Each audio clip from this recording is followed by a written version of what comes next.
একটা হাদিসে নবীজি বলছেন, যদি কেউ চুরিও করে, জিনাও করে, কিন্তু শিরক মুক্ত আমল নিয়ে আল্লাহর সামনে দাঁড়ায়, আল্লাহ তাকেও মাফ করে দিবে ইনশাআল্লাহ। এটাই সেই হাদিসের ব্যাখ্যা। আসলে লা ইলাহা ইল্লাল্লাহ যে ব্যক্তি মন থেকে পড়েছে, কলবের মধ্যে সরিষা দানা পরিমাণ ঈমান আছে, মানে শিরকের পাপ করে নাই, ইনশাআল্লাহ তাআলা আল্লাহ পাক তাকে জান্নাত দিবেন একদিন না একদিন ইনশাআল্লাহ। আল্লাহ পাক তাকে শাস্তি দিতে পারেন, মাফ করাতে পারেন, কিছু আযাব দিয়ে হলেও আল্লাহ পাক তাকে জান্নাতে দিবেন ইনশাআল্লাহ তাআলা। এখন প্রশ্ন হচ্ছে, তাহলে সহিহ বুখারীর এই হাদিসটা কেমন? কোন হাদিস? নবী সাল্লাল্লাহু আলাইহি ওয়াসাল্লাম বলছেন, এই হাদিসটা আসছে বুখারীতে 4 বার, একবার না কিন্তু 4 বার। নবীজি বলছেন, কিয়ামতের দিনে, মনোযোগ দেন প্রিয় ভাই, কিয়ামতের দিনে আদম আলাইহিস সালামকে ডেকে আনা হবে। ডেকে বলা হবে, তোমার সন্তান যারা আছে, আদম সন্তান, তাদের মধ্য থেকে তুমি জাহান্নামীদেরকে আলাদা করে ফেল। আদম আলাইহিস সালাম বলবেন, হে আল্লাহ, কতজনকে আলাদা করব? আল্লাহ পাক বলবেন, প্রতি 1000-এ 999 জনকে জাহান্নামের জন্য আলাদা করে দাও। নাউযুবিল্লাহ বলবেন না? প্রতি 1000-এ 999 জনকে জাহান্নামের জন্য আলাদা করে দাও। সহিহ বুখারীতে 4 বার আসে, একবার না, 4 বার। এবার সাহাবীরা কিন্তু একটু বিচলিত হয়ে পড়লেন। তিনি বলেন, ইয়া রাসূলুল্লাহ, তাহলে কিভাবে হবে? নবী সাল্লাল্লাহু আলাইহি ওয়াসাল্লাম বলছেন, আশ্বস্ত হও, জান্নাতীদের কাতার হবে 120টা। কয়টা? 120টা। তার মধ্যে 80টা কাতার হবে আমার উম্মতে মুহাম্মাদের ইনশাআল্লাহ। এবং এই হাদিসটাও শোনালেন যে, যে ব্যক্তি এই উম্মতের মধ্যে আল্লাহর সাথে শিরক না করে মারা যাবে, আল্লাহ পাক তাকে মাফ করে দিবেন ইনশাআল্লাহ। তাহলে প্রশ্ন, এত পার্সেন্টেজ, হিউজ পার্সেন্টেজ মানুষ কেন তাহলে জাহান্নামে যাচ্ছে? তাদের আমল নামায় কোন পাপটা থাকতে পারে যার কারণে তারা জাহান্নামে যাচ্ছে? উত্তর দেন দেখি। আল্লাহ পাক কিন্তু বলে দিয়েছেন, আল্লাহ পাক শিরক ছাড়া যে কোনো গুনাহ যাকে ইচ্ছা মাফ করতে পারেন। তাহলে এত বেশি মানুষ কেন জাহান্নামে যাচ্ছে? উত্তর, তাদের আমল নামায় কোন পাপ থাকতে পারে? শিরক। এবার আসেন, ইবলিস এবং তার অনুসারীরা উম্মতে মুহাম্মাদীকে বিভ্রান্ত করার জন্য এই শিরকের একটা ব্যাপক ছয়লাভ ছড়িয়ে দিয়েছে সমাজের মধ্যে। আমি খুব শর্ট করে বোঝাবো। আরেকটা হাদিস বলবো তার আগে আপনাকে, সেটা হলো, এই উম্মতের 70,000 মানুষ কিন্তু আমার বিনা হিসাবে জান্নাতে যাবে। এই উম্মতের 70,000 মানুষ বিনা হিসেবে জান্নাতে যাবে, যারা 1 নাম্বার পাখি উড়িয়ে ভাগ্য গণনা করে না। যারা পাখির সাথে ভাগ্য গণনা করে, শিরকের সাথে সম্পর্ক আছে কি নাই? আছে। যারা আগুনের সেকা টাকা দিয়ে আগুনের উল্কি অঙ্কন করে চিকিৎসা পদ্ধতি গ্রহণ করে না। যারা হারাম অবৈধ কোনো ঝাড়ফুঁক গ্রহণ করে না, যে তাবিজ কবজ কবিরাজি করে না, কুফরি কালাম করে ঝাড়ফুঁক করছে না, এগুলো করে না। যারা সর্বাবস্থায় আল্লাহর উপর তাওয়াক্কুল করে, 70,000 এমন মানুষ বিনা হিসেবে জান্নাতে যাবে ইনশাআল্লাহ। এটাও মাথায় নেন। এবার সামনে আসেন, ইবলিস এবং তার অনুসারীরা কিভাবে শিরক ছড়িয়েছে? কয় ভাবে? উত্তর, 3 ভাবে। কয় ভাবে? 3 ভাবে। আশ-শিরকু ফিল আকীদা, শিরক ছড়িয়েছে বিশ্বাসের মধ্যে। যেমন কিছু মানুষ বিশ্বাস করে এখনো এই যুগে, এবং এই যুগেরও এদের সংখ্যা বেশি, তারা বিশ্বাস করে যে আল্লাহ এই মহাবিশ্ব সৃষ্টি করেন নাই, এই মহাবিশ্ব সৃষ্টি হয়েছে বিগ ব্যাং থেকে। এই কনসেপ্টে মানুষ নাই। কুরআনে সূরা আম্বিয়ার মধ্যে একটা কথা আছে, আওয়ালাম ইয়ারাল্লাযীনা কাফারু আন্না আস-সামাওয়াতি ওয়াল আরদা কানাতা রাতকান ফাফাতাকনাহুমা। আল্লাহ পাক বলছেন, কাফেররা কি লক্ষ্য করে দেখে না যে আসমান সমূহ এবং জমিন একটা বিন্দুর মধ্যে ছিল একত্রিত, আমি এটাকে বিচ্ছিন্ন করে দিয়েছি। যদি তারা বলেও যে বিগ ব্যাং থেকে সব সৃষ্টি হয়েছে, আমরা বলবো এই বিগ ব্যাং এর স্রষ্টা হচ্ছেন আল্লাহ রাব্বুল আলামিন। কথা বুঝতে পারছেন? তো এই যে চিন্তা ওদের যে আল্লাহ বলতে কেউ না, এটা শিরক কিনা? কেউ কেউ চিন্তা করছে যে আল্লাহ আছেন, আরো উপাস্য আছে, যেমন আল্লাহ, তার সন্তান নাউযুবিল্লাহ ঈসা আলাইহিস সালাম এবং পবিত্র আত্মা রুহুল কুদুস। এই সংখ্যায় লোক আছে কি নাই? এদের সংখ্যা কত বিশ্বে? 300-400 কোটি হবে কিনা? না না, আরো কম হবে, হয়তো বেশি বলে ফেলছি। মানে কোটি তো হবেই, 100 কোটির তো বেশি হবে নাকি? সারা বিশ্বে মুসলিমদের সংখ্যা বেশি না খ্রিস্টানদের? খ্রিস্টানদের মধ্যে 1 শ্রেণীর খ্রিস্টান, তারা সবাই বলে না, 1 শ্রেণীর খ্রিস্টান বলে যে আল্লাহ 3 জন, 3 ইলাহ বিশ্বাস, 3 খোদায় বিশ্বাস করে। এই কয়েকদিন আগে বলেছি আমরা, কি নাউযুবিল্লাহ বলেছে, মেরি ক্রিসমাস বলেছে না, 25শে ডিসেম্বর। এবং মুসলিমরাও এর সাথে একাত্মতা প্রকাশ করেছে। আস্তাগফিরুল্লাহ ওয়া আতুবু ইলাইহি। সূরা মারিয়ামে আল্লাহ পাক বলছেন, তারা এমন একটা কথা বলে, ওয়াকালু ইত্তাখাযাল্লাহু ওয়ালাদা, তারা বলে আল্লাহ সন্তান গ্রহণ করেছেন। নাউযু বিল্লাহ, লাকাদ জিতুম শাইআন ইদ্দা তাকাদু সামাওয়াতু ইয়াতাফাত্তারনা মিনহু ওয়া তানশাক্কুল আরদু ওয়া তাখিরুল জিবালু হাদ্দা। আল্লাহ পাক বলেন, কথার ওজনগুলো দেখেন। আল্লাহ পাক বলছেন, যখন তারা বলে যে আল্লাহ সন্তান গ্রহণ করেছে, তখন আসমান নিজেই ফেটে পড়তে চায়, জমিন নিজেই চৌচির হতে চায়, এবং পাহাড়গুলো নিজেই থরথর করে কেঁপে ভেঙে পড়তে চায়। যদি আল্লাহ পাক এদেরকে ক্ষমতা দিতেন, যে ইচ্ছা স্বাধীনতা দিতেন, হ্যাঁ করো, তাহলে আসমান ফেটে পড়তো। এখন যখন আমরা বলছি যে মেরি ক্রিসমাস, আসমান ফেটে পড়তো। একদিন 25 ডিসেম্বর ছিল, ওই দিন আমি আমার এয়ারে ফ্লাইও করছিলাম, সম্ভবত কক্সবাজার যাচ্ছি প্রোগ্রাম। তো দেখি যে বিমানের মধ্যেই বলা শুরু করলো যে লেডিজ এন্ড জেন্টলম্যান, হ্যাঁ ladies and gentleman, welcome to our flight, এগুলো বলছে। বলার পরে বলছে যে মেরি ক্রিসমাস, সবাইকে ক্রিসমাসের আন্তরিক শুভেচ্ছা। তখন আল্লাহর কসম আমার মনে হচ্ছিল যে এখন মনে হয় প্লেনটা ভেঙে পড়ে যাবে আসমান থেকে, কারণ আমি একটা জানি। আল্লাহ পাক বলছেন সূরা মারিয়ামের শেষের দিকে পড়ে দেখেন, আল্লাহ পাক বলছেন ওয়াকালু ইত্তাখাযার রহমানু ওয়ালাদা, তারা বলে রহমান সন্তান গ্রহণ করেছেন। আউযু বিল্লাহ। তাকাদু সামাওয়াতু ইয়াতাফাত্তারনা মিনহু, এই কথা শুনে আসমান ফেটে পড়তে চায়। ওয়া তানশাক্কুল আরদ, জমিন চৌচির হতে চায়। ওয়া তাখিরুল জিবালু হাদ্দা, পর্বত ফেটে পড়তে চায়, চৌচির হতে চায়। সুবহানাল্লাহ। লাকাদ জিতুম শাইআন ইদ্দা, তোমরা একটা চরম রকম ভয়ঙ্কর মিথ্যা প্রতারণাপূর্ণ কথা নিয়ে এসেছো। যখন বলছে কেউ মেরি ক্রিসমাস, তার মানে সে স্বীকার করছে যে 25শে ডিসেম্বরে আল্লাহ পাক ঈসা আলাইহিস সালামকে জন্ম দিয়েছেন। আউযু বিল্লাহ। তাই কি না? বুঝতে পারেন না কথা? আর আমরা নামাজে বলছি লাম ইয়ালিদ ওয়া লাম ইউলাদ, কুল হুয়াল্লাহু আহাদ আল্লাহুস সামাদ। লাম ইয়ালিদ, তিনি কাউকে জন্ম দেন নাই, ওয়া লাম ইউলাদ, তাকেও কেউ জন্ম দেয়নি, ওয়া লাম ইয়াকুল লাহু কুফুয়ান আহাদ। একবার এই সূরা পড়লে কোরআনে 3 ভাগের 1 ভাগ পড়ার নেকি হয়ে যায়। 3 বার পড়লে 1 খতম কোরআনের নেকি হয়ে যায়। এমনি এমনি হয় না, কারণ কোরআনের 3 ভাগের 1 ভাগ হচ্ছে আল্লাহর তাওহীদ। কোরআনের 3 ভাগের 1 ভাগ কি? আল্লাহর তাওহীদ। এই যে 3 ভাগের 1 ভাগ, আর 1 ভাগ হচ্ছে হুকুম আহকাম, কি করবে কি করবে না, আর 1 ভাগ হচ্ছে হিস্ট্রি, ইতিহাস, কি হয়েছে এই পর্যন্ত বিশ্বে। কোরআন 3 ভাগে ভাগ করতে পারবেন আপনি। প্রিয় ভাইরা, এটা শিরক কিনা? এবং কোটি কোটি মানুষ কি এই শিরকে বিশ্বাস করে কিনা? এখন ওই সমাজে গিয়ে যদি আপনি বলেন সামাজিকতার খাতিরে মেনে নিচ্ছি যে এটা শিরক, তারপরে আমি আপোষ করলাম, চলবে? এখন কিছু মানুষ সামাজিকতার দোহাই দেয়। সামাজিকতা কোন সমাজে? যে সমাজ আমাকে শিরক শেখায় ওই সমাজ, যে সমাজ আমাকে হারাম খাওয়া শেখায় সেই সমাজ, যে সমাজে মানুষ বেদাতি আমল করে সেই সমাজ। কোন সমাজের পূজা করবেন? কোন সমাজের ইত্তেবা করবেন? যেই সমাজ নবী সাল্লাল্লাহু আলাইহি ওয়াসাল্লামের আদলে গড়া সমাজ, সেই সমাজের আমরা তাবেদারি করবো ইনশাআল্লাহ। আর যেই সমাজ জাহেলিয়াতের আদলে গড়া, সেই সমাজের তাবেদারি করতে হবে। আল্লাহ পাক বোঝার তৌফিক দান করেন। তো এই যে কিছু মানুষ এখানে শিরক করছে, তারপর কিছু মানুষ কি বলছে যে গ্রহ নক্ষত্র চন্দ্র সূর্যের উপাসনা করা যায়, করছে না মানুষ? কিছু মানুষ কবর পূজা করছে কিনা? করছে কিনা? কিছু মানুষ মাজারের পূজা করছে কিনা? কিছু মানুষ মৃত ব্যক্তির কাছে নজর মানত করে কিনা? কিছু মানুষ মৃত ব্যক্তির কাছে যে কুরবানি জবাই করে কিনা? কিছু মানুষ এই যে জাদুবিদ্যার চর্চা করছে কিনা? তারপরে যে ভাগ্য গণনা করছে কিনা রাশিফল দেখে? কিছু মানুষ টিয়া পাখির মাধ্যমে ভাগ্য গণনা করছে কিনা?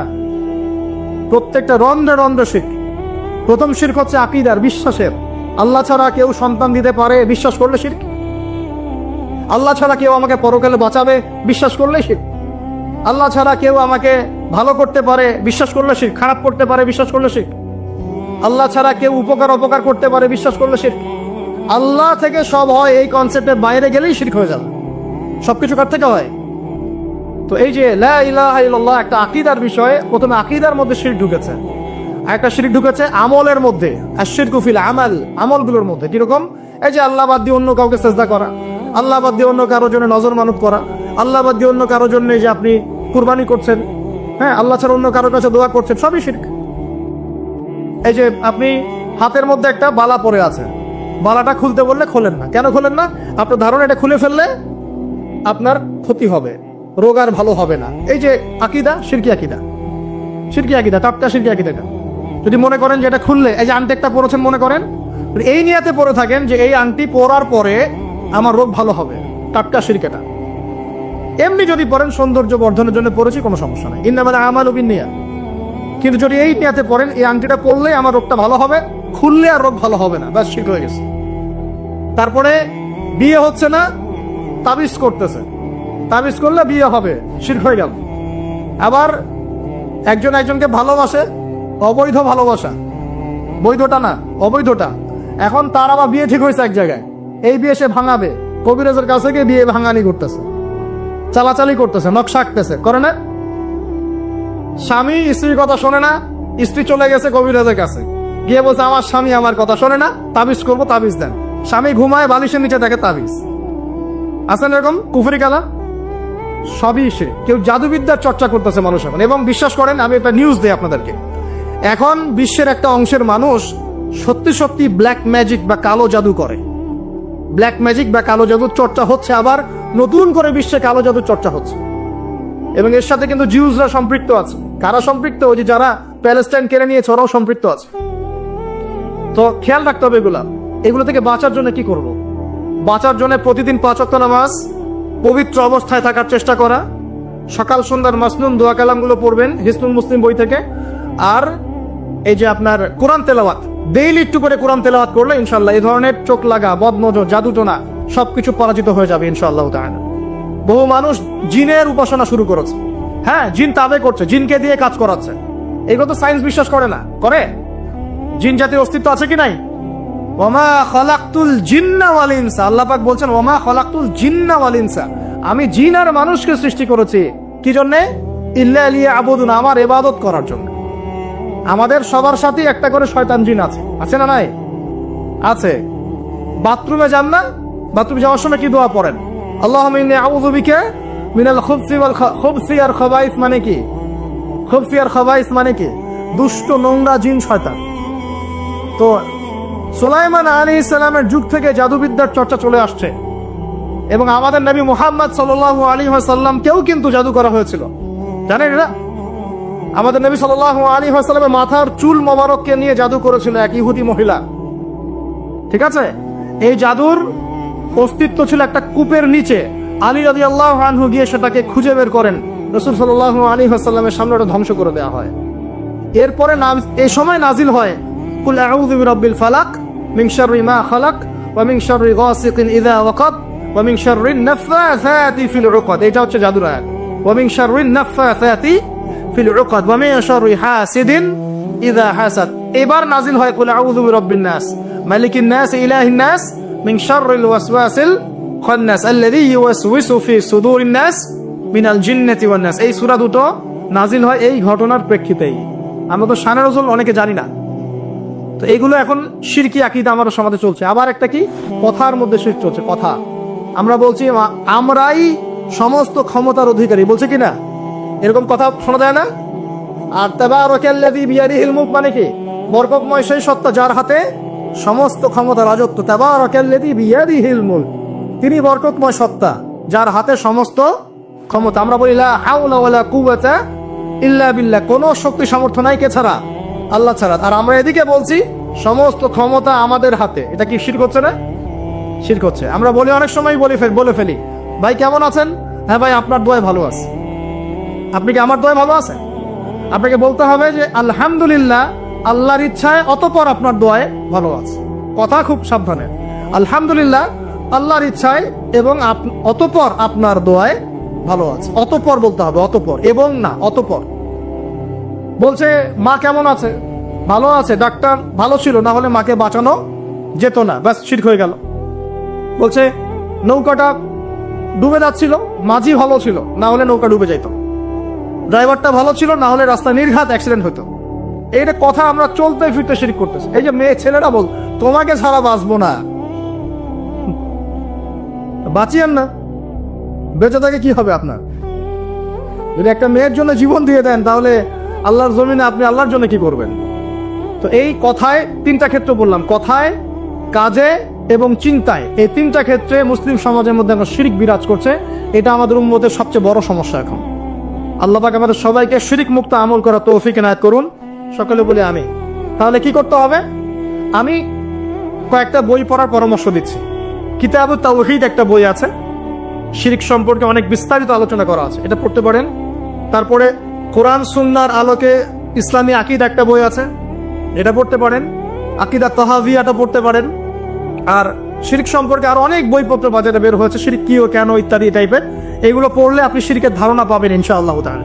আল্লাহ পাক আমাদের সবাইকে শিরক মুক্ত আমল করার তৌফিক ইনায়াত করুন, সকলেই বলি আমিন। আর একটা কথা বলি শিরক সম্পর্কে, সেটা হলো আধুনিক সময়ে কিন্তু নতুন একটা শিরক চালু হয়েছে, এটা শুনে রাখেন। সেটা কি? আল্লাহর যত হালাল আছে এগুলোকে মানুষ হারাম করছে দিন দিন, আর আল্লাহ পাকের হারামগুলোকে হালাল করছে দিন দিন। এটা কিন্তু একটা শিরকি আকীদা, এটাও কিন্তু শিরক, জানেন? ইত্তাখাযু আহবারহুম ওয়া রুহবানাহুম আরবাবা মিন দুনিল্লাহ, তারা ধর্ম নেতা এবং সমাজ নেতাদেরকে রবের আসনে বসিয়েছিল। এখন আদী ইবনে হাতেম তিনি বলছেন রাদিয়াল্লাহু আনহু, আমরা তো আমাদের ধর্মনেতা বা সামাজিক নেতাদের তো পূজা করি না। তখন নবী সাল্লাল্লাহু আলাইহি ওয়াসাল্লাম বলছেন, তারা কি আল্লাহর হালালকে হারাম করে দেয় না? তোমরা কি তা মেনে নাও না? আবার তারা কি আল্লাহর হারামকে হালাল করে ফেলে না? তোমরা কি তা মেনে নাও না? তখন তিনি বলছেন, বেলা ইয়া রাসূলুল্লাহ, এটা তো আমরা করি। তখন নবী সাল্লাল্লাহু আলাইহি ওয়াসাল্লাম বলছেন, তিলকা ইবাদাতুহুম, এটাই তো ওদের ইবাদত করা।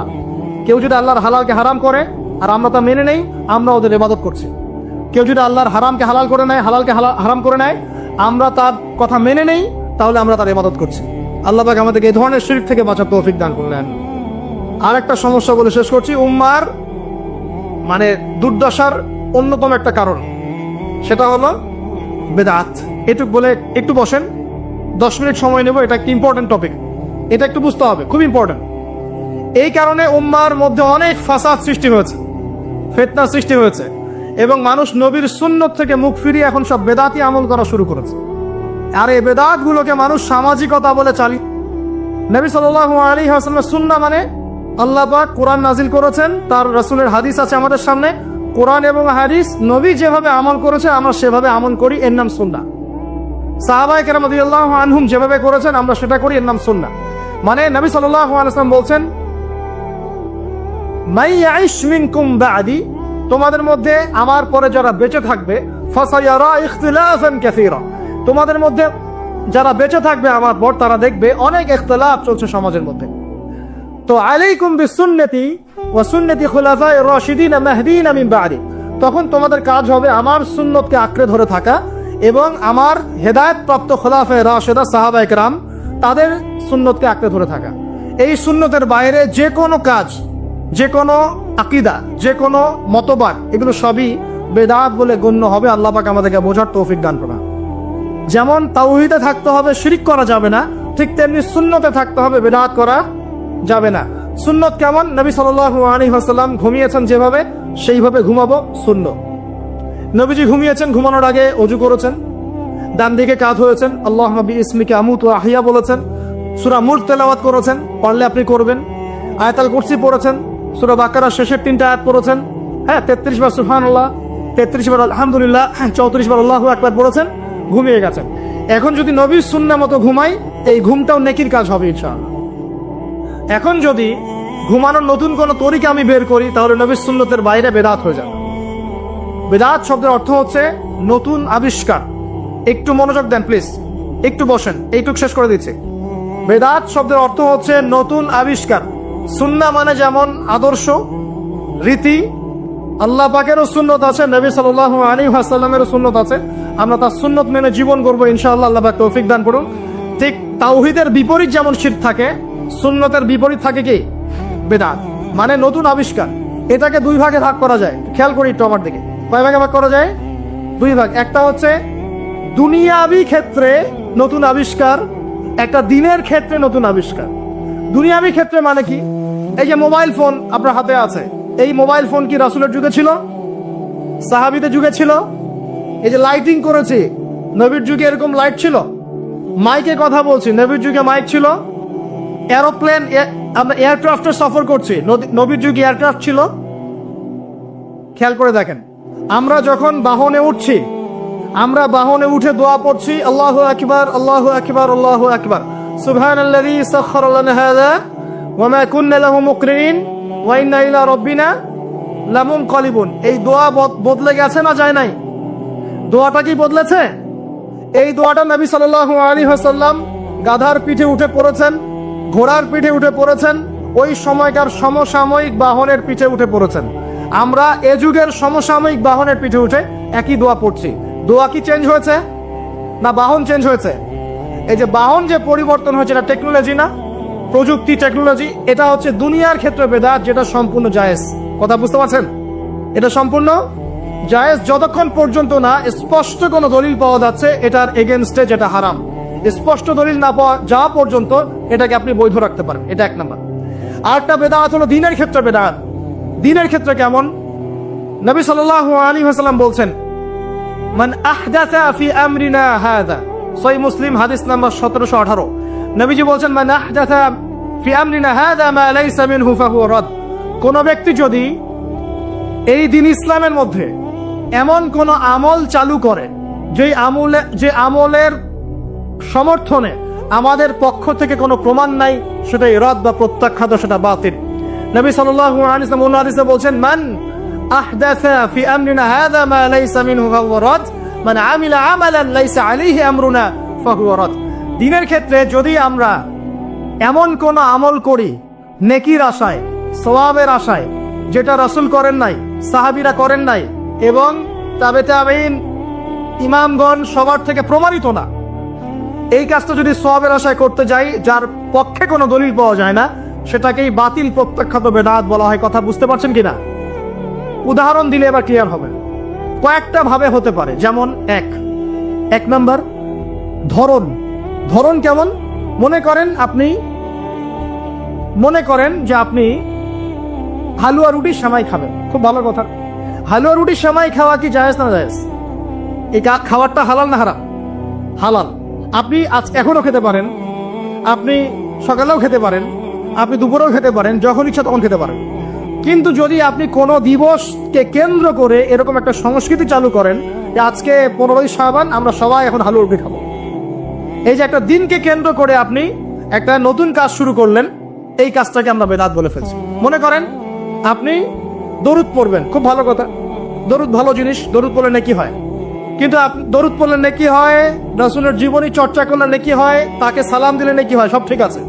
কিন্তু এখন যদি আপনি নবীর জন্ম দিবসটাকে কেন্দ্র করে এই কাজগুলোকে ঘটা করে করার চেষ্টা করেন, যেটা নবীজি করেন নাই, সাহাবীরা করেন নাই, এটা হলো ধরনগত বেদাত। কথা বুঝতে পারছেন কিনা? দুই নম্বরে আসেন, একটা হয় জিন্সগত। জিন্স মানে প্রকরণ। এটা কেমন? আল্লাহ পাক আমাদেরকে কুরবানি করতে বলেছেন চতুষ্পদ জন্তু। চতুষ্পদ জন্তু বুঝি 4 পাওয়ালা। এখন ঘোড়ারও তো 4 পা আছে। এখন যদি আমরা কুরবানি করতে গিয়ে এখন ঘোড়া কুরবানি করা শুরু করি, বলেন কি বুঝলেন? আচ্ছা ঘোড়া বাদ দেন, মুরগি কুরবানি করা শুরু করুন, মোরগ কুরবানি করা শুরু করলেন। মনে করলেন যে সমস্যা কি, এটাও তো আল্লাহর সৃষ্টি, হালাল তো, মুরগি খাওয়া তো হালাল, মোরগ খাওয়া তো হালাল, তো গরু ছাগল বাদ দিয়ে মুরগি কুরবানি করলাম, কি সমস্যা? করতে পারবেন না, কারণ আল্লাহ পাক চতুষ্পদ জন্তু কুরবানির কথা বলেছেন। এটা যদি করেন জিন্সগত বেদাত হয়ে যাবে। কথা বুঝতে পারছেন? 3 নাম্বার একটা হচ্ছে যেটাকে আমরা বলি আদাদ বা সংখ্যাগত। যেমন আল্লাহ পাক বলেছেন এশার নামাজ পড়তে 4 রাকাত, ফরজ নামাজ কয় রাকাত? 4 রাকাত। কেউ যদি মনে করে এখন না নামাজ খুব ভালো কাজ, নামাজ পড়লে নেকি হয়, তো 4-এর জায়গায় আমি 5 রাকাত পড়বো, কি হবে? ফজরের নামাজ 2 রাকাত ফরজ। আর কেউ যদি মনে করে নামাজ তো খুব ভালো জিনিস, ভালো কাজ, বলে কি সমস্যা? নামাজ তো পড়লে নাকি হয়, 2 রাকাত পড়লে নাকি হয়, 4 রাকাত পড়লে আরো বেশি নাকি হয়। আর 4 রাকাত পড়া শুরু করলো, কি হবে? গ্রহণযোগ্য না বাতিল? এটা হলো আপনার এই যে সংখ্যাগত একটা বেদাত হয়ে গেল। কথা বুঝতে পারছেন? একটা হচ্ছে আপনার স্থানগত বেদাত। স্থানগত কেমন? তাওয়াফ করতে হয় কোথায়? মাতাফে। কোথায় তাওয়াফ করে? মাতাফে। হজ করে কোথায়? আরাফার মাঠে। আমরা যদি মনে করি না আজকে আমরা লাঙ্গল কোটে হজ করব, এখানে একটা কাবা বানাবো, এখানেই হজের সব সিস্টেম করব, এখানেই তাওয়াফ হবে, এটা হবে কি? স্থানগত বাতিল একটা কাজ, স্থানগত বেদাত। তাওয়াফ করতে হয় মাতাফে। মাতাফে অনেক ভিড়, তাওয়াফ করার জায়গা নাই। কেউ মনে করলো না আমি হারাম শরীফের পিছন দিক থেকে তাওয়াফ করে আসি, 7 বার চক্কর দিয়ে আসে, হবে স্থানগত বেদাত। এরকম করে সংখ্যাগত, ধরনগত, স্থানগত, প্রকরণগত বেদাত হতে পারে। আবার পদ্ধতিগত হতে পারে, কাইফিয়াত। যেমন ওযু করতে হয়, প্রথমে বিসমিল্লাহ বলেন, এই যে হাত ধুচ্ছেন, কুলি করছেন, নাকে পানি দিচ্ছেন, তাই না? তারপরে কোনোই ধুচ্ছেন, আস্তে আস্তে পা ধুচ্ছেন। এখন আপনি চিন্তা করলেন যে ওযু তো ওযুই, হাত ধোয়া পা ধোয়া নিয়েই কথা, আমি আগে পাটা ধুই, তারপরে মাথা মাসা করি, তারপরে হাত ধুবো কোনোই পর্যন্ত, তারপরে কুলি করে ওযু মাশাআল্লাহ সারা। পদ্ধতি নতুন বানালেন, এটা কি হবে? পদ্ধতিগত বেদাত। কেন করে মানুষ? অজ্ঞতাবশত, হঠকারিতা বশত, দলিল না থাকার কারণে, জাল দলিল পেশ করার কারণে। কেন মানুষ করে? মানুষ করে দুনিয়ার স্বার্থগত কারণে, লৌকিকতার কারণে, মানুষকে সন্তুষ্ট করার কারণে। কি পরিণতি হবে? 2-4টা হাদিস বলে শেষ করছে। একটু শোনেন, নবী সাল্লাল্লাহু আলাইহি ওয়াসাল্লাম বলছেন, আমি সবার আগে হাউজে কাউসারে যাব, যাওয়ার পরে আমি তোমাদের জন্য অপেক্ষা করতে থাকব, আর মানুষ আমার সামন দিয়ে চলে যাবে। মান মাররা আলাইয়া শারিবা, যে আমার সামন দিয়ে যাবে সে এই হাউজে কাউসারের পানি পাবে আমার কাছে। ফামান শারিবা লাম ইয়াজমা আবাদা, কেউ যদি একবার পান করে সে কখনো পিপাসার্ত হবে না। হাউজে কাউসারের পানি হবে মধুর চেয়ে মিষ্টি, দুধের চেয়ে সাদা। একবার পান করলে আর কখনো পিপাসার্ত হবে না। এবার নবী সাল্লাল্লাহু আলাইহি ওয়াসাল্লাম বলছেন, খেয়াল করেন, নবীজি বলছেন, সুম্মা ইউহালু বাইনি ওয়া বাইনাকুম, এরপর আমার এবং তাদের মাঝখানে হঠাৎ একটা পর্দা পড়ে যাবে। আমি বলবো, ইন্নাহুম মিন্নি, তারা তো আমার উম্মত, পর্দা কেন পড়ে গেল? কেন পর্দা পড়ে গেল? নবী সাল্লাল্লাহু আলাইহি ওয়াসাল্লামকে বলা হবে, ইন্নাকা লা তাদরি, ইন্নাকা লা তাদরি, হে নবী আপনি জানেন না, মা আহদাসু বা'দাক, তারা আপনার ইন্তেকালের পরে দিনের মধ্যে কত নতুন নতুন বেদাত, আমল এবং আকীদা চালু করেছিল, আপনি জানেন না। নবীজি তখন বলবেন, সুখান সুখান, দূর হয়ে যাও, দূর হয়ে যাও, লিমান গায়্যারা বা'দি, যারা আমার পরে দিনকে পরিবর্তন করেছো তারা এখান থেকে দূর হয়ে যাও। অন্য হাদিসে আসছে, নবী সাল্লাল্লাহু আলাইহি ওয়াসাল্লাম বলেন, মান আহদাসা হাদাসান, কেউ যদি কোনো বেদাত করে, ওয়া আওয়া মুহদিসান, এবং বেদাতিকে সম্মান করে আশ্রয় দেয়, সে যেন ইসলাম ধ্বংস করার কাজে সাহায্য করবে। এক হাদিসে বলছেন, ফাআলাইহি লানাতুল্লাহি ওয়া মালাইকাতিহি ওয়ান নাসি আজমাইন, কেউ যদি বেদাত করে, বেদাতিকে আশ্রয় দেয়, তাকে সম্মান করে, তার উপরে আল্লাহ এবং তার ফেরেশতা এবং পুরো মানব জাতির লানত অভিশাপ আছে। আর হাদিসে নবীজি বলছেন, 3 জন ব্যক্তি আসছে তার আমল দেখতে।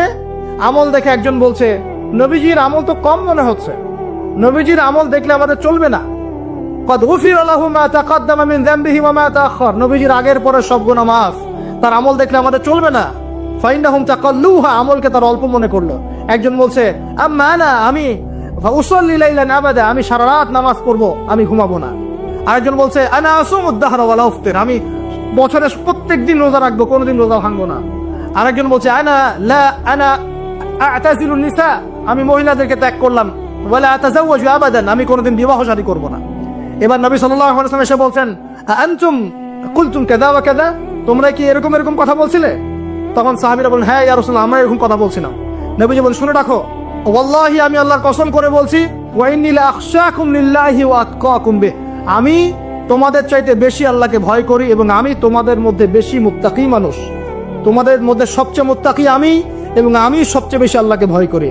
কিন্তু আনা উসাল্লি ওয়া আরকুদ, আমি নামাজ পড়ি আবার ঘুমাই, রাতে আমি নামাজও পড়ি, কিছু অংশ ঘুমাই। আনা আসুম ওয়া আফতির, আমি সিয়ামও রাখি আবার ছেড়েও দিই, রোজাও রাখি ছেড়েও দিই, তা না আমি সারা বছর রোজা রাখি না। আনা আতাজাওয়াজু নিসা, আমি যে বিয়ে শাদী করেছি, আমার স্ত্রীরা আছে, আমার একাধিক স্ত্রী আছে। ফামান, শোনেন, ফামান রাদিবা আন সুন্নতি, নবীজি বলছেন, কেউ যদি আমার এই সুন্নত থেকে মুখ ফিরিয়ে নেয়, ফামান রাদিবা আন সুন্নতি, কেউ যদি আমার সুন্নত থেকে মুখ ফিরায়, মানে বেদাতি আমল চালু করে, তাহলে কি? ফামান রাগিবা আন সুন্নতি ফালাইসা মিন্নি, সে আমার উম্মতের অন্তর্ভুক্ত না, 1% না। আমাদের দেহের মধ্যেই যে রূহটা আছে, এই রূহটার কি কোনো ব্যাখ্যা করতে পারা গেছে? রূহটা কেমন, কঠিন না তরল না বায়বীয়, ব্যাখ্যা করা গেছে? ইয়াসআলুনাকা আনির রূহ কুলির রূহু মিন আমরি রাব্বি ওয়া মা উতীতুম মিনাল ইলমি ইল্লা কলিলা, আল্লাহ পাক বলছেন, হে নবী, তারা তোমাকে রূহ সম্পর্কে জিজ্ঞাসা করে, আত্মা সম্পর্কে জিজ্ঞাসা করে, তুমি বলে দাও এটা তোমার রবের আদেশ মাত্র, রবের আদেশে এসেছে, আদেশেই চলে যাবে, আর এ বিষয়ে তোমাদেরকে বেশি জ্ঞান দেয়া হয় নাই। তাহলে এই জ্ঞান কি দেয়া হয়েছে আমাদেরকে? জ্ঞান দেয়া হয় না। আর জ্ঞান কি আমরা নিজেরাই প্রডিউস করি না আল্লাহ পাক জ্ঞান দেন? কোনটা? আল্লাহ পাক কি বলছেন? আল্লামাল ইনসানা মা লাম ইয়ালাম, মানুষকে আল্লাহ পাক সেই জ্ঞান শিক্ষা দিয়েছেন যা মানুষ জানতো না। তার মানে সৃষ্টিগতভাবে আমরা জ্ঞানী ছিলাম না। আদম আলাইহিস সালামকে সৃষ্টি করে আল্লাহ পাক কি করছেন? ওয়া আল্লামা আদামাল আসমা কুল্লাহা, আমি আদমকে সৃষ্টি করে তাকে সমস্ত নাম শিক্ষা দিয়েছি, আল্লাহ পাক বলছেন। আদম আলাইহিস সালাম কি সৃষ্টিগতভাবে জ্ঞানী ছিলেন, নাকি আল্লাহ পাক তাকে জ্ঞানী করেছেন? কোনটা? আল্লাহ পাক জ্ঞানী করেছেন। সো জ্ঞান কার পক্ষ থেকে আসে? আল্লাহর পক্ষ থেকে। এটাই হচ্ছে ওয়াকুলিল হাক্কু মির রাব্বিকুম, হক বা সত্য জ্ঞান তোমার রবের পক্ষ থেকে আসে। ফালা তাকুনান্না মিনাল মুমতারিন, তুমি সন্দেহবাদীদের অন্তর্ভুক্ত হয়ো না, আল্লাহ পাক বলছেন। তো বাথরুমে জিন থাকে এটা বিশ্বাস করলাম তো, এবার দোয়াটা পড়লেন, এবার আপনি ইস্তেঞ্জা সারলেন, তারপরে বের হওয়ার সময় বলছেন গুফরানাকা, কি বলছেন? গুফরান। আরেকটা দোয়া আছে, আলহামদুলিল্লাহিল্লাযী আযহাবা আনিল আযান ওয়া আফানি গুফরানাকা। ওযু করবেন, ওযুর আগে বলবেন বিসমিল্লাহ। ওযু করার সময় খুব বেশি পানি অপচয় করবেন না, কারণ অপচয়ে সবচেয়ে পটু জাতি এখন মুসলিমরা। অপচয়ে সবচেয়ে পটু জাতি মুসলিমরা।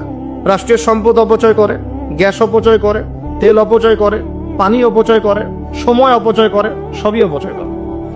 নিজের হায়াত অপচয় করে। এই তরুণ যুব সমাজ নিজের হায়াত অপচয় করে, অপচয় করে না? অনলাইন কত হায়াত খেয়ে ফেলছে আমাদের।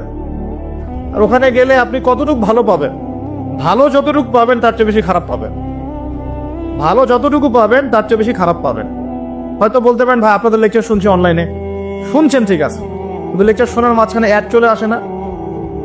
লেকচার শুনলেন, ভালো কথা, আলহামদুলিল্লাহ। একটু পর দেখবেন একটা নগ্ন মেয়ের ভিডিও চলে আসতেছে, একটা গান চলে আসতেছে। আর এগুলো সব অ্যালগোরিদম। অ্যালগোরিদম কিন্তু মুসলিমরা আবিষ্কার করেছিল। এখন সেই অ্যালগোরিদম নিয়ে পশ্চিমারা কি করেছে? অ্যালগোরিদম দিয়ে আপনার ব্রেনটাকে সেট করা হয়েছে। মানে আপনি যেই ভিডিওটা একটু বেশি সময় দেখবেন, ঠিক আছে, বা যে বিষয়ে একটু কথাবার্তা বলবেন, দেখবেন সেটা ওরা ক্যাচ করবে। ক্যাচ করে আপনি যখন পরে এই ফেসবুকে ঢুকবেন, দেখবেন সেই ভিডিও আপনার সামনে, ওই সিমিলার ভিডিওস আপনার সামনে আসতেই আছে, আসতেই আছে, আসতেই আছে। ওরা কিন্তু অ্যালগোরিদম দিয়ে আপনাকে ট্রেস করেছে। মানে আপনি ফেসবুক চালাচ্ছেন না, ফেসবুক আপনাকে চালাচ্ছে এখন। কথা বুঝতে পারছেন? আচ্ছা, আসুন সামনে যাই। এবার ওযু করলেন, প্রথমে বিসমিল্লাহ বললেন, শেষে বলবেন কি? আশহাদু আল্লা ইলাহা ইল্লাল্লাহ ওয়াহদাহু লা শারীকা লাহু ওয়া আশহাদু আন্না মুহাম্মাদান আবদুহু ওয়া রাসূলুহু। তার আগে মেসওয়াক করে নেবেন। কি করবেন? মেসওয়াক মানে ব্রাশ, ঠিক আছে, কোনো সমস্যা নেই। ব্রাশ করছেন, ওকে, আদায় হয়ে গেছে ইনশাআল্লাহ। মুখ পরিষ্কার করা, দুর্গন্ধ দূর করা। এই যে ওযু করলেন সুন্দর করে নবী সাল্লাল্লাহু আলাইহি ওয়াসাল্লামের মতো, আল্লাহর নবী বলছেন যে ওই ব্যক্তির জন্য জান্নাতের 8টা দরজা খুলে যাবে ইনশাআল্লাহ। জান্নাতের 8টা দরজা ওই ব্যক্তির জন্য খুলে যাবে ইনশাআল্লাহ তাআলা। এবার আপনি কাপড় পরছেন, এমনি এমনি পড়লে নাকি নেই, পড়ার সময় ডান দিক থেকে পড়ছেন এবং বলছেন আলহামদুলিল্লাহিল্লাযী কাসানি হাযা ওয়া রাযাকানিহি মিন গায়রি হাওলিন মিন্নি ওয়ালা কুওয়া। আপনি কাপড় পরলেও নাকি পাচ্ছেন আলহামদুলিল্লাহ। আয়না দেখছেন, ফ্রেশ হচ্ছেন, চুল আঁচড়াচ্ছেন, আপনি ডান দিক থেকে স্টার্ট করেন। এবং এখানে বলে রাখি যে বর্তমান যে চুলের কাটিং গুলো চলছে, এইসব কাটিং চলবে না। এই ডানে বামে কোনো চুল নাই, আর মাঝখানে চুল দিয়ে কি বলবো এটা, হ্যাঁ, কুজা বলে আরবি দিয়ে মনে হয় সম্ভবত। এইসব কাট চলবে না। এটা একদম ছোট করতে চান তাহলে সামন পিছন সমান হবে, আর্মি ছাট, একদম একদম সামন পিছন সমান।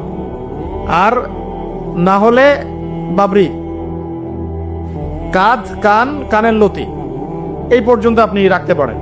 যার নাই তার তো প্রশ্নই নাই, যার নাই তার তো আর বলে লাভ নেই। যারা আছে, নবীজি বলেছেন সাল্লাল্লাহু আলাইহি ওয়াসাল্লাম, যার চুল আছে সে যেন চুলের যত্ন নেয়। কে বলেছেন?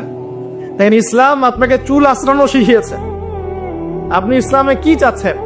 ইসলাম এমন একটা দিন বা জীবন ব্যবস্থা যেখানে আপনি জীবনের প্রতিটা বিষয়ের সমাধান তো পাবেনই, ইভেন আপনি চুল কেমন করে আঁচড়াবেন সেটাও ইসলাম আপনাকে শিখাবে ইনশাআল্লাহ।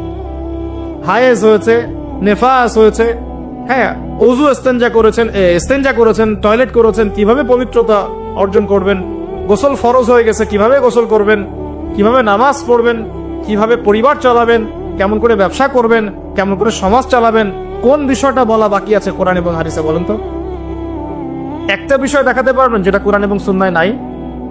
এটাই তো প্রমাণ করে যে ইসলাম আল্লাহ রাব্বুল আলামিনের পক্ষ থেকে নাজিলকৃত সর্বশ্রেষ্ঠ এবং আসমানি গ্রন্থ, আসমানি দিন, যেটা আল্লাহ পাক জমিনবাসীর জন্য নাজিল করেছেন। কিভাবে আপনি কম্পেয়ার করবেন কোনটা সত্য কোনটা মিথ্যা? আপনি সবগুলো ধর্মগ্রন্থ নিয়ে বসে দেখেন যে প্রত্যেকটা ধর্মগ্রন্থের মধ্যে কি জীবনের প্রতিটা বিষয়ের সমাধান আছে কি নাই, সেটাই দেখেন। যদি দেখেন যে না, সবগুলো ধর্মগ্রন্থ ঘেটেছি, শুধু কোরআন এবং হাদিসে পেয়েছি যেখানে প্রতিটা বিষয়ের সমাধান আছে, তাহলে নিঃসন্দেহে এটা আল্লাহ পাকের পক্ষ থেকে এসেছে। সহজ। আর যখন জেনে যাবেন এটা আল্লাহর পক্ষ থেকে এসেছে, তখন আমাদের কর্তব্য তার সামনে আত্মসমর্পণ করা। আল্লাহ পাক আমাদের সবাইকে পরিপূর্ণ মুসলমান হওয়ার তৌফিক দান করুন। ওযু শেষ, এবার যাবেন নামাজে। নামাজে যাওয়ার সময় বাসা থেকে বের হচ্ছেন, আল্লাহর রাসূল শিখিয়েছেন আপনাকে বলতে হবে বিসমিল্লাহ, বিসমিল্লাহি তাওয়াক্কালতু আলাল্লাহ ওয়ালা হাওলা ওয়ালা কুওয়াতা ইল্লা বিল্লাহ বের হলেন, আপনার সাথে একজন ফেরেশতা থাকবেন ইনশাআল্লাহ, শয়তান দূরে চলে যাবে ইনশাআল্লাহ। মসজিদে যাচ্ছেন, যাওয়ার সময় চুপচাপ থাকবেন না, দোয়া করবেন, জিকির করবেন।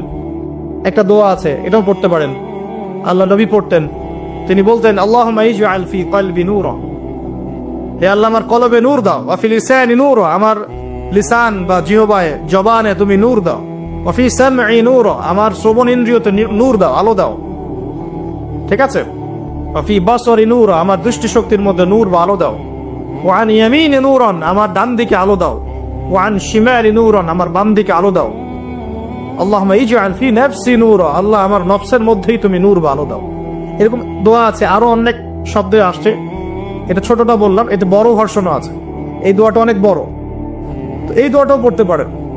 নূর বা আলো কার পক্ষ থেকে আসে?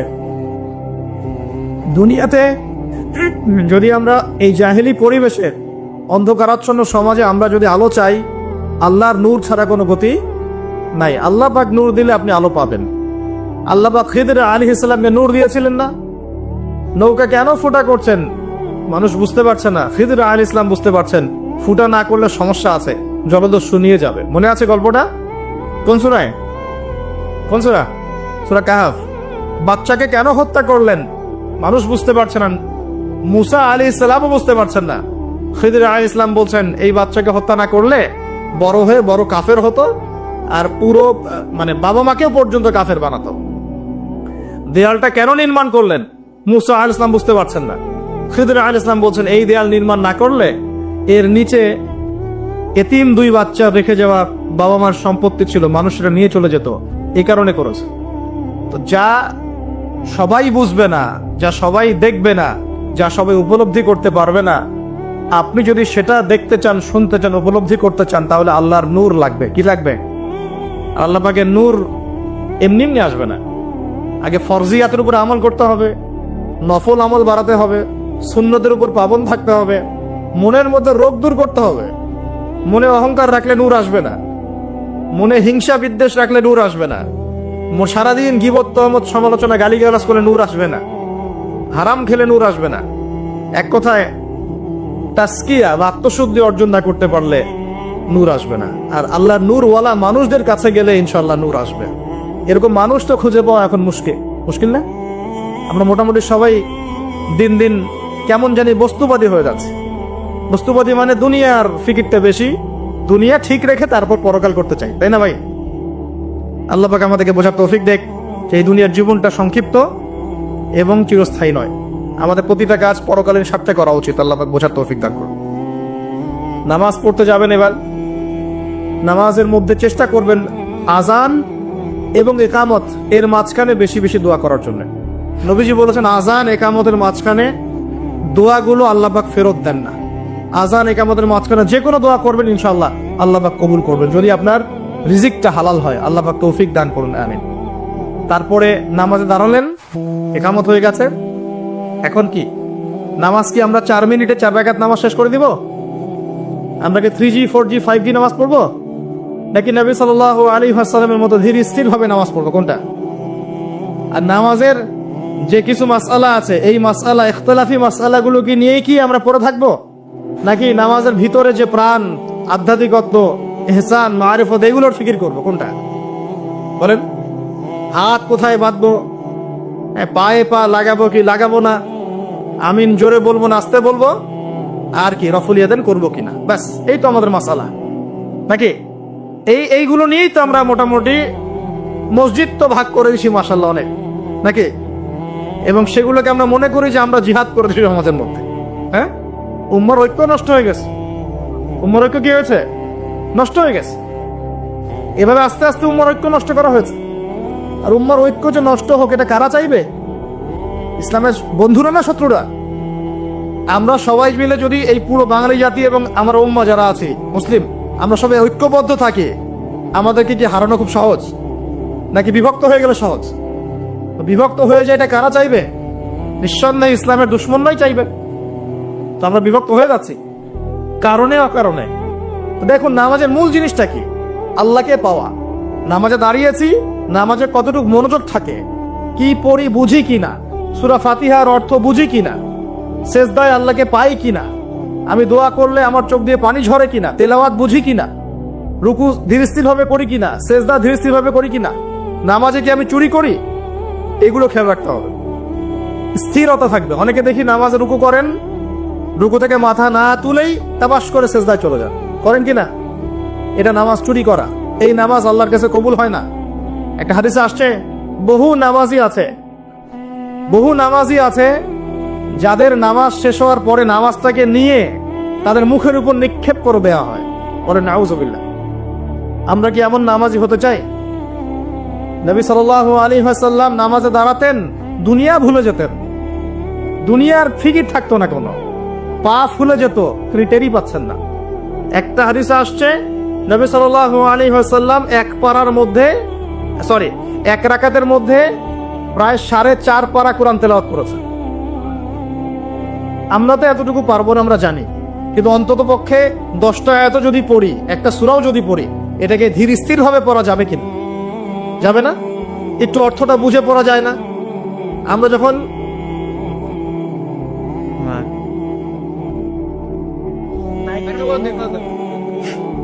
আচ্ছা ঠিক করতেছে, আপনারা অপেক্ষা করেন।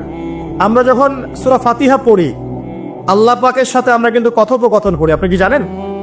এই হাদিসে শোনেন, যখন আল্লাহু আকবার বলে দাঁড়াই এবং সূরা ফাতিহা সানার পরে সূরা ফাতিহা স্টার্ট করে আমরা বলি আলহামদুলিল্লাহি রাব্বিল আলামিন, আল্লাহ পাক উত্তর প্রদান করেন, বলেন হামিদানি আব্দি। আমরা বলি আর রহমানির রহিম, আল্লাহ পাক বলেন ইসনা আলাইয়া আব্দি। আমরা বলি মালিকি ইয়াউমিদ্দিন, আমরা বলি যখন আল্লাহ পাক তার উত্তর দেন, বলেন মাজ্জাদানি আব্দি। আমরা বলি ইয়াকা না'বুদু ওয়া ইয়াকা নাস্তাঈন, আল্লাহ পাক বলেন হাযা বাইনি ওয়া বাইনা আব্দি।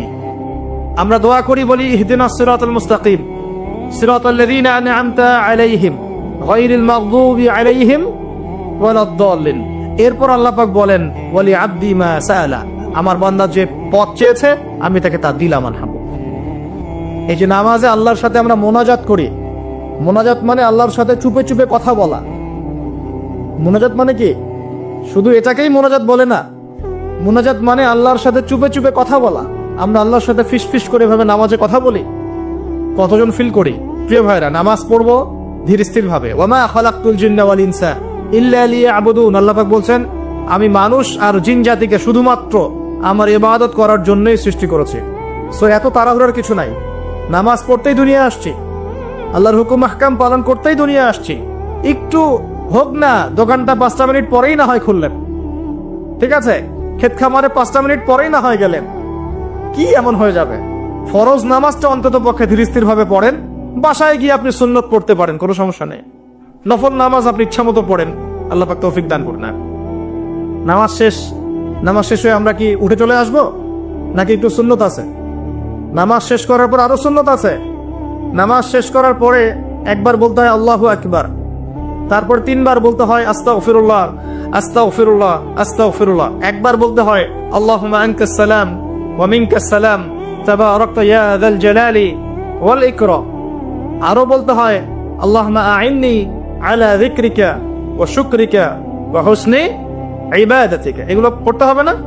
গুরুত্বপূর্ণ সুন্নত। যখন সুন্নতের উপর আমল না করব, তখন তো সারা জীবনের সুন্নত প্রতিষ্ঠা হবে না। তারপরে একবার আয়াতুল কুরসি পড়তে হয়।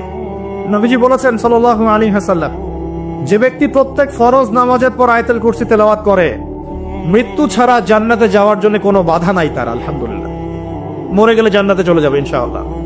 এরপরে আরো আছে আল্লাহুম্মা লা মানি লিমা আ'তাইত ওয়া লা মু'তি লিমা মানা'ত ওয়া লা ইয়ানফা'ু যাল জাদ্দি মিনকাল জাদ। আরো অনেক দোয়া কালাম আছে। 33 বার সুবহানাল্লাহ, 33 বার আলহামদুলিল্লাহ, 33 বার আল্লাহু আকবার, তারপর কালিমা শাহাদা, তারপরে একবার সূরা ফালাক, একবার সূরা নাস, একবার সূরা ইখলাস। এগুলো পড়ে উঠে আসবেন। আমরা কিন্তু এই সুন্নগুলোর চাইতে এখন ওই মুনাজাতকে বেশি গুরুত্ব দিই, তাই না? মুনাজাত করলেন, উঠে চলে গেলেন, তা সুন্নতগুলো আমল করবে কে? মুনাজাত তো অপেক্ষায় বসে আছেন, সালাম ফিরানো হয়ে গেছে, ব্যাস মুনাজাত 1 মিনিট শেষ, আলহামদুলিল্লাহ শেষ করলেন, কিন্তু সুন্নতগুলো আমল করবে কে? সুন্নতটা কি সরে গেল না? আমি তর্ক করতে আসিনি এই বিষয় নিয়ে, করেন বুঝলাম, আপনি করেন, ঠিক আছে করেন, কিন্তু সুন্নত আমলটা করবে কে? এই জিকির আজগার তাসবিহ তাহলিল গুলো কে পড়বে? তাহলে ওগুলো তো পড়তে হবে নাকি? ওগুলো তো পড়তে হবে। তাসবিহ তাহলিল জিকির আজগার শেষ করেন, আল্লাহ পাক তৌফিক এনায়েত করুন, আমিন। এরপরে আসেন, এবার যে নামাজ থেকে বের হয়ে গেলাম, এখন কেউ যাবে চাকরি ক্ষেত্রে, কেউ ব্যবসায়, কেউ পড়াশোনায়, হ্যাঁ কেউ সমাজে, বিভিন্ন জন বিভিন্ন জায়গায় চলে যাব না নামাজ শেষে? আচ্ছা, এখন ঘুমালাম নবীর মতো, উঠলাম নবীর মতো, দাঁত ব্রাশ করলাম, মাশাআল্লাহ, মেসওয়াক করলাম, ওযু করলাম, ইস্তিনজা করলাম, নামাজে গেলাম, নামাজও পড়লাম, সবকিছু নবীর মতোই করলাম সাল্লাল্লাহু আলাইহি ওয়াসাল্লাম। এখন কি ব্যবসায় গিয়ে মাপে কম দিতে পারবো? বলেন, কথা বলেন। এখন আসল জায়গায় আসেন। নামাজ তো আলহামদুলিল্লাহ পড়লাম, জিকির আজগার করলাম, তাসবিহ তাহলিল করলাম, কুরআনও তেলাওয়াত করলাম, মাশাআল্লাহ।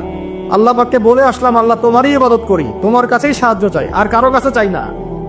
এখন কি বের হয়ে আমি যখন চাকরিতে যাব বা ব্যবসায় যাব বা অন্য সেকশনে যাব, এখন কি আমি ব্যবসায় গিয়ে মাপে কম দিতে পারবো কিনা? এখন কি আমি পণ্যে ভেজাল দিতে পারবো কিনা? এখন কি আমি মিথ্যা কসম করে পণ্য বিক্রি করতে পারবো কিনা? এখন চাকরি ক্ষেত্রে গেলে আমি কি ঘুষ নিতে পারবো কিনা? আমি কি সুদ খাইতে পারবো কিনা? আমি কি বাজারে কৃত্রিম সিন্ডিকেট তৈরি করতে পারবো কিনা? বাজারে একটা রেট চলছে, আমরা পলিসি করে দামটাকে মজুত করে বাড়াই দিলাম, মানুষকে একটা ভোগান্তিতে ফেললাম, পারবো কিনা? এখানে গিয়ে আমানতের খেয়ানত করতে পারবো কিনা? দায়িত্ব অবহেলা করতে পারবো কিনা? এখানে গিয়ে আমি দুনিয়ার সামান্য স্বার্থে পরকাল বিসর্জন দিতে পারবো কিনা? পারবো? যদি পারি, তাহলে আমরা শুধু নামাজে মুসলিম হয়েছি, জীবনের সব ক্ষেত্রে এখনো মুসলিম হতে পারি নাই। আর যদি আমরা জীবনের সব ক্ষেত্রে মুসলমান হতে পারি, তাহলে ইসলামের বিজয় আসবে ইনশাআল্লাহ। আমার কথা কি বোঝা যাচ্ছে না কঠিন হচ্ছে? এখন পরিবারে আসলাম, তো পরিবারটা ইসলামী আদর্শে করবো না? আমার বাচ্চা কাচ্চা ইসলাম শিখবে না? আমাদের বাসার মেয়েরা মায়েরা পর্দা করবে না? আমার বাসায় তালিম থাকবে না? নাকি অপসংস্কৃতি থাকবে? নামাজ পড়ে এসেই রিমোটটা নিয়ে বসে যাব এই বেহায়া সিরিয়াল দেখার জন্য? নাকি মোবাইল ফোনে ঢুকে যাব পর্নোগ্রাফি দেখার জন্য? নামাজ পড়ে বের হয়ে কি সিগারেট ধরাবো? বন্ধুদের পাল্লায় বসে মাদকের আসরে বসবো? নাকি মেয়ের পিছনে ঘুরবো? নামাজ তো পড়লাম, এখন কি হবে? প্রিয় ভাইয়েরা, যদি আমরা প্রকৃত অর্থেই মন থেকে নামাজ আদায় করতে পারি, নামাজ যদি কবুল হয়, আল্লাহ রাসূল বলছেন নামাজ মানুষকে পাপাচার থেকে দূরে রাখে। আল্লাহ পাকও বলছেন ইন্নাস সালাত তানহা আনিল ফাহশাই ওয়াল মুনকার, নিশ্চয়ই নামাজ মানুষকে সমস্ত পাপাচার থেকে দূরে রাখবে ইনশাআল্লাহ। তার মানে যদি বিশুদ্ধ করে নামাজ পড়তে পারি, আমার পক্ষে সহজ হবে পরিবারটা ইসলামিক ভাবে করা, আমার পক্ষে সহজ হবে ব্যবসা বাণিজ্য ইসলাম মেনে চলা, চাকরিতে ইসলাম মেনে চলা। সমাজের দায়িত্ব যদি পাই, এখানে কি আমি ন্যায় বিচার করব না অন্যায় করব? জুলুম করব না ইনসাফ প্রতিষ্ঠা করব? খেয়ানত করব না আমানতদারিতা বজায় রাখবো? আল্লাহ পাক তৌফিক এনায়েত করুন, যেন জীবনের প্রতিটা ক্ষেত্রে আমরা ইসলাম ফলো করতে পারি। আমরা পিছিয়ে পড়েছি সুন্নতের অবহেলার কারণে, জ্ঞানের চর্চা ছেড়ে দেওয়ার কারণে, জানা অনুযায়ী আমল না করার কারণে, এবং ইসলাম জীবনের সমস্ত ক্ষেত্রে বাস্তবায়ন না করার কারণে। আমি কি বোঝাতে পারছি ভাই? আরো পিছিয়ে পড়েছি হারাম রিজিক খাওয়ার পিছনে। হারাম রিজিক খেয়েছি, দোয়া কবুল হচ্ছে না, পিছিয়ে পড়ছি আমরা। আমরা পিছিয়ে পড়েছি আমাদের মা বোনদের পর্দার গাফেলতির কারণে। আপনি যদি কোনো সমাজকে ধ্বংস করতে চান, তাহলে ওই সমাজের মধ্যে বেহায়া মেয়েদেরকে, নগ্ন মেয়েদেরকে ছড়িয়ে দেন। যদি আপনি কোনো সমাজকে ধ্বংস করতে চান, যুব সমাজের মধ্যে মাদক ছড়িয়ে দেন। আপনি যদি কোনো সমাজকে ধ্বংস করতে চান, তাহলে সমাজের নেতৃত্ব প্রদানকারী মানুষদেরকে করাপ্টেড বানিয়ে দেন, সমাজ ধ্বংস হয়ে যাবে। আমরা কিন্তু দিন দিন এই কাজগুলো করেছি। আমাদের যুব সমাজের মধ্যে মাদক ছড়িয়ে গেছে না? মেয়েদের মধ্যে বেপরদামি ছড়িয়ে গেছে না? এই তো কয়েকদিন আগে দেখলেন না ফ্রি মিক্সিং নিয়ে যে এতদিন ধরে কথা বলে আসছি, দেখলেন না টিচার কি করলো মেয়েদের সাথে? আপনি মেয়েকে পড়াতে যাচ্ছেন, পড়াচ্ছেন একজন পুরুষ টিচারকে দিয়ে। 10টা মেয়ে পড়ছে একটা ব্যাচে প্রাইভেট করে, একটা পুরুষ টিচার পড়াচ্ছে। 2 দিন পর ঘটনা ঘটে যাচ্ছে, হচ্ছে না? আমরা এই ফ্রি মিক্সিং মানে নারী পুরুষের অবাধ মেলামেশার ফলে সমাজটা ধ্বংস করে ফেলছে। মেয়েদের একটা ফাংশন আছে, মেয়েদের ফাংশন মেয়েদের ক্ষেত্রে, ছেলেদের ফাংশন ছেলেদের ক্ষেত্রে। একে যখন আপনি মিশ্রিত করে দিবেন, এরকম দুর্ঘটনা ঘটবে, প্রতিনিয়তই ঘটবে, কেউ ঠেকাতে পারবে না। নসিহত করে কি হবে? কারণ নসিহত করে তো সব হচ্ছে না। যাদের হাতে এই ক্ষমতাগুলো আছে, তারা যদি সমাজের মধ্যে ফ্রি মিক্সিংটাকে রোধ করতে পারেন, সমাজের মধ্যে ইনশাল্লাহ দেখবেন একটা সাম্য আসবে, ব্যালেন্স আসবে, এবং ছেলে মেয়েদের মধ্যে এই অবাধ মেলামেশা কমে যাবে ইনশাআল্লাহ। অবাধ মেলামেশার ফলে জেনা বেড়েছে, ধর্ষণ বেড়েছে, পরকীয়া বেড়েছে, আর অনেক কিছু হয়েছে। একটা বাচ্চা মেয়ে পর্যন্ত এখন সেফ হচ্ছে না, বাচ্চা মেয়েকে পর্যন্ত মানুষ ধর্ষণ করে দিচ্ছে না? মানে আমরা আমাদের ছেলে মেয়েদের জন্য কোন পরিবেশ সমাজ রেখে যাচ্ছি ভাবতে হবে তো। আল্লাহ পাক আমাদেরকে বোঝার তৌফিক দান করুন। আমাদের মা বোনদেরকে পর্দা রাখতে হবে। প্রিয় ভাইয়েরা, এটার থেকে গাফেলতির কারণে আমরা পিছিয়ে পড়েছি। আরো পড়েছি ওই যে বললাম দায়িত্বহীনতা, মানে আমরা মনে করি দিনের দায়িত্ব শুধু আলেম ওলামাদের। এই দায়িত্বহীনতার কারণে আমরা সবাই দিনের ক্ষেত্রে আস্তে আস্তে আস্তে অনেকটা পিছিয়ে আসছি। আরো আছে কারণ হচ্ছে ইসলামের ভিতরে, ইসলামের লেবাজে পোশাকে অনেক মুনাফেক ঘোরাফেরা করছে, এরাও ইসলামকে পিছিয়ে দিচ্ছে। আর ইসলামের প্রকাশ্য শত্রু যারা সারা বিশ্ব থেকে মুসলিমদের নাম নিশান মিটিয়ে ফেলতে চায়, এরা বিভিন্ন এজেন্ডা মুসলিম সমাজে বাস্তবায়ন করছে। এই সমাজে এই এজেন্ডাগুলোর কারণেও মুসলমানরা আজকে পিছিয়ে পড়ছে। আরো কারণ আছে, অর্থনৈতিকভাবে ইসলামিক ভিত্তি আমাদের স্ট্রং হচ্ছে না, আমাদের সুদের সাথে আপোষ করতে হচ্ছে, এই কারণে আমরা পিছিয়ে পড়ছি। আরো ব্যাপার আছে, একটা জাতি উন্নত হয় কিভাবে? ওই যে কিম জং উনকে দেখেন, চিনেন? কিম জং উনকে চিনেন? কোথাকার প্রেসিডেন্ট? তার দেশের মানুষ খাবার খেতে পারে না, আর সে মিসাইল বানায় বসে বসে। আর আমেরিকা পশ্চিমা থেকে ভয় দেখায় না? দেখেছেন? ওর ওই উত্তর কোরিয়া হামলা চালাতে হলে 100 বার চিন্তা করতে হবে পশ্চিমাদেরকে। হ্যাঁ, কারণ সে 8-10টা মুসলিম কান্ট্রির মতো না যাদের কাছে এরকম কোনো অস্ত্র নাই। কথা বুঝতে পারছেন? ওকে অত সহজে কিন্তু কেউ আক্রমণ করবে না। তারপরেও আবার চায়নার সাথে ওর বন্ধুত্ব আছে, রাশিয়ার সাথে ওর বন্ধুত্ব আছে, ঠিক আছে? এর একটা অ্যালায়েন্স, এটাকে জিও পলিটিক্যাল ভাষায় ওদের অ্যালায়েন্স বলে। তো ওরা শক্তিশালী হলো কিভাবে?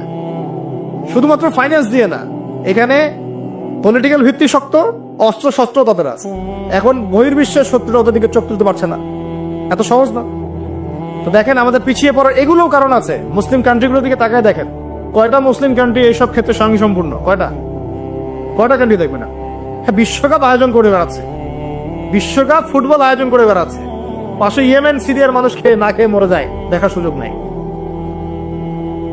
কি করছে? ওইখানে বেস ক্যাম্প দিয়ে রেখেছে পশ্চিমাদের জন্য, ওখানে বেস ক্যাম্প ঘাঁটি দিয়ে রেখেছে পশ্চিমাদের জন্য। এবং বহু মুসলিম কান্ট্রি যারা মানে আমাদের কাছে এখন আইডল হয়ে বসে আছে, তারা উঠতে বললে ওঠে, তারা বসতে বললে বসে, ওদের ইশারায় কাজ করে কিনা? জিও পলিটিক্যাল ভিত্তি দুর্বল, ইকোনমি ভিত্তি দুর্বল, ফাইন্যান্স দুর্বল, আর আমরা আধ্যাত্মিকত্ব তো দুর্বলই। তো সব মিলিয়ে এই যে 100 বছরে আমরা পিছিয়ে পড়লাম, এখানে 100টা কারণ খুঁজে বের করা যাবে, এত কারণ বলার সময় না। এখন প্রসঙ্গে আসেন, এভাবেই কি চলতে থাকবে না উত্তরণের কোনো পথ আছে? আমরা কি চাই যে আমরা সে আবার ওই ইসলামের সোনালী যুগে ফিরতে পারি? না, গলায় তো সাউন্ড নাই। আমরা তো মনে হয় চাই না যে আবার ইসলাম ফিরে আসুক পরিপূর্ণরূপে। শোনেন, আমরা চাই বা না চাই, আল্লাহ রাব্বুল আলামিন তার নবীর মাধ্যমে জানিয়ে দিয়েছেন সভ্যতা শেষ হবে একজন নবীর হাতে, তার নাম নবী ঈসা ইবনে মারিয়াম। তিনি 40 বছর এই বিশ্ব শাসন করবেন, তার আগে কিয়ামত হবে না। এই যে আলামাতুস সাআ নিয়ে অনেক কথা আমি বলেছি, এটাও শুনে রাখেন, কিয়ামত হবে না ইনশাআল্লাহ ততদিন পর্যন্ত যতদিন পর্যন্ত নবী ঈসা ইবনে মারিয়াম আবার না আসছেন এবং 40 বছর বিশ্ব শাসন না করছেন। তিনি কোনো দেশ শাসন করবেন না, পুরো বিশ্ব শাসন করবেন। চিন্তা করতে পারছেন? এখন কি মনে হয় যে মুসলিমরা এরকম জায়গায় যাবে আবারও? আসলে কিন্তু বাইরের চোখ দিয়ে মনে হয় না, কিন্তু সত্যি কথা কি, ইতিহাস এভাবেই টার্ন করবে। কিভাবে করবে, কার মাধ্যমে করবে আল্লাহ পাক জানেন, আমরা জানি না। আমরা যদি না পারি, আল্লাহ আমাদেরকে সরিয়ে দিবেন, সরিয়ে দিয়ে নতুন প্রজন্ম নিয়ে আসবেন। ওরা যদি না পারে, আল্লাহ ওদেরকেও সরিয়ে দিবেন, নতুন জেনারেশন নিয়ে আসবেন। তারাও যদি না পারে, আল্লাহ পাক কি বলছেন শোনেন। আল্লাহ পাক বলছেন সূরা মুহাম্মাদের মধ্যে, ওয়াইন তাতাওয়াল্লাউ ইয়াস্তাবদিল কওমান গায়রাকুম সুম্মা লা ইয়াকুনু আমসালাকুম। তোমরা মুসলমানরা যদি না পারো, আমি ইহুদি, খ্রিস্টান, হিন্দু, বৌদ্ধ তাদেরকে, কুফফারদেরকে হেদায়েত দিয়ে ইসলামে নিয়ে আসবো, তারা আমার হয়ে লড়বে। এটা আল্লাহ পাকের হিকমা। দেখছেন না দিন দিন মানুষ মুসলিম হচ্ছে না? দিন দিন বহু মানুষ মুসলমান হচ্ছে, কিন্তু দেখছেন এটা কিন্তু রেভলিউশন হচ্ছে, ইসলামের দিকে মানুষ আসছে। যত আক্রমণ হচ্ছে ইসলামের দিকে, তত বেশি মানুষ ইসলাম কবুল করছে, আলহামদুলিল্লাহ। আর আমরা পিছিয়ে পড়ছি। এই যে আমরা যে গরু খাওয়া মুসলিম হয়েছি, আমরা যে জুমার দিন নামাজ পড়া মুসলিম হয়েছি, আমরা মুসলিম পরিবারে জন্মগ্রহণ করে আব্দুর রহমান, আব্দুর রহিম নাম নিয়ে বসে আছি, কিন্তু আসলে রহমানের বান্দার বৈশিষ্ট্য কি আমি জানি না। আল্লাহ পাক আমাদেরকে হেফাজত করুন, আমিন। হতাশ হব না আমরা ইনশাআল্লাহ। একবার, খালি একবার যদি তওবা করে ফিরে আসি, আল্লাহ পাক দুনিয়াও দিবে ইনশাআল্লাহ, আখিরাতও দিবে ইনশাআল্লাহ। খালি একবার বলতে হবে আস্তাগফিরুল্লাহাল্লাযী লা ইলাহা ইল্লা হুয়াল হাইয়ুল কাইয়্যুম ওয়া আতুবু ইলাইহি। আল্লাহ, জীবনে যা পাপ করেছি মাফ করে দাও, আগামী জীবনে হায়াতে রিজিকে বরকত দাও, এবং পুরো জীবন যেন ইসলাম পালন করতে পারি, প্রচার করতে পারি, প্রসার করতে পারি, মানুষের মাঝখানে দিনের ভালো কথা বলতে পারি, আল্লাহ পাক দিনের বিজয় যেন অংশ নিতে পারি, সে তৌফিক আল্লাহ পাক দান করুন। আল্লাহ পাক কবুল করার মালিক না? একটা কাপড় ধুতে 1 বালতি পানি লাগে, কিন্তু জীবনের সমস্ত গুনাহ ধুয়ে ফেলতে চোখের 1 ফোঁটা পানি যথেষ্ট ইনশাআল্লাহ। আল্লাহ পাক কবুল করুন, আমিন। কিভাবে উত্তরণ হবে? উত্তর 1 নাম্বার ভাই, 10টা পয়েন্ট বলবো, জাস্ট 10টা, জাস্ট বলে দিচ্ছি। বিস্তারিত ব্যাখ্যা আপনারা পরে নিজেরা স্টাডি করবেন। 1, প্রথম কথা হচ্ছে আমাদের সবাইকে তওবা করে ফিরে আসতে হবে।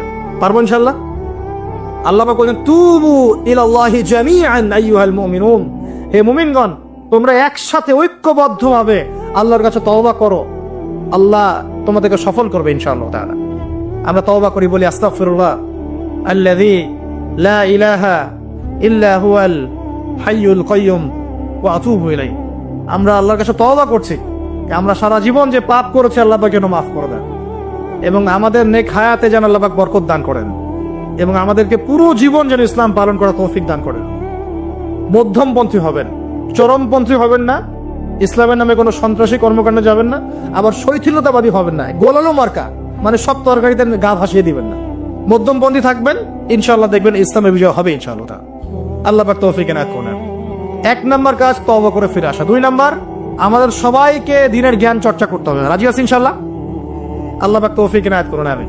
3 নাম্বার, অবশ্যই জানা অনুযায়ী সবাইকে আমল করার চেষ্টা করতে হবে, নবীর সুন্নত বাস্তবায়ন করতে হবে। তৌফিক এনায়েত করুন আল্লাহ পাক, আমিন। আল্লাহ পাক আমাকে আগে তৌফিক দান করুন, এরপর আপনাদের সবাইকে তৌফিক দান করুন, যাতে করে আমরা দিনের 24 ঘন্টা প্রতিটা কাজ নবী সাল্লাল্লাহু আলাইহি ওয়াসাল্লামের সুন্নাহ মতো করতে পারি, আমিন। 4 নাম্বার, আমাদের সবাইকেই হালাল রিজিক খাওয়ার চেষ্টা করতে হবে। হালাল রিজিক অল্প হলেও এটাতেই তুষ্ট থাকতে হবে। যদি আমাদের 20,000, 30,000, 50,000 টাকায় মাস চলে যায়, বাইরের দিকে তাকার দরকার নাই, এটুকু সন্তুষ্ট থাকি, দুনিয়ার জীবন ইনশাল্লাহ কেটে যাবে ইনশাআল্লাহ। যার 1 তালা বাড়ি আছে, 2 তালার স্বপ্নে বিভোর হওয়ার প্রয়োজন নাই, 5 তালা আছে, 10 তালার স্বপ্নে বিভোর হওয়ার দরকার নাই। যা আছে সন্তুষ্ট থাকেন, হালালে সন্তুষ্ট থাকেন, ইনশাআল্লাহ এতেই আল্লাহ পাক বরকত দেবেন ইনশাআল্লাহ। আল্লাহ পাক কবুল করুন, আমিন। দাওয়াতি কাজ করতে গেলে 2টা সুন্নাত। 1, সৎ কাজে আদর্শ করতে হবে, অসৎ কাজে নিষেধ করতে হবে। শুধু সৎ কাজে আদেশ করলাম, অসৎ কাজে নিষেধ করলাম না, এই দাওয়াতে খুব একটা ফল হবে না। এই দাওয়াতে কি হবে? দুনিয়ার জীবনে কোনো বালা মুসিবত আসবে না। শুধু সৎ কাজে আদেশ করতে থাকেন, দুনিয়ার জীবনে কোনো বালা মুসিবত, বিপদ আপদ, গীবত, তহমত, সমালোচনা কিচ্ছু শুনতে হবে না, সবাই আপনাকে মাথায় তুলে না। আর যখন আপনি সৎ কাজে আদেশ করবেন, পাশাপাশি অসৎ কাজেও নিষেধ করবেন, তখন সমস্যা হতে পারে। কিন্তু এটাই নবীদের সুন্নাত, কুনতুম খায়রা উম্মাহ উখরিজাত লিন-নাস, তোমরা শ্রেষ্ঠ উম্মত, তোমাদেরকে বের করা হয়েছে মানব জাতির কল্যাণের জন্য। সূরা আলী ইমরান 110 নম্বর আয়াত। তোমাদের কাজ 3টা, তা'মুরুনা বিল মা'রুফ, তোমরা সৎ কাজে আদেশ করবে, ওয়া তানহাউনা আনিল মুনকার, অসৎ কাজে নিষেধ করবে, ওয়া তু'মিনুনা বিল্লাহ, এবং আল্লাহর প্রতি ঈমান রাখবে। আল্লাহ পাক তৌফিক দান। এরপর 8 নাম্বার হচ্ছে আমাদের পরবর্তী প্রজন্ম যারা, আমাদের সন্তান-সন্ততি যারা আছে, ওদেরকে ছোটবেলা থেকেই আগামী বিশ্বের জন্য উপযোগী করে মানুষ করতে হবে। আল্লাহ পাক তৌফিক দান করুন।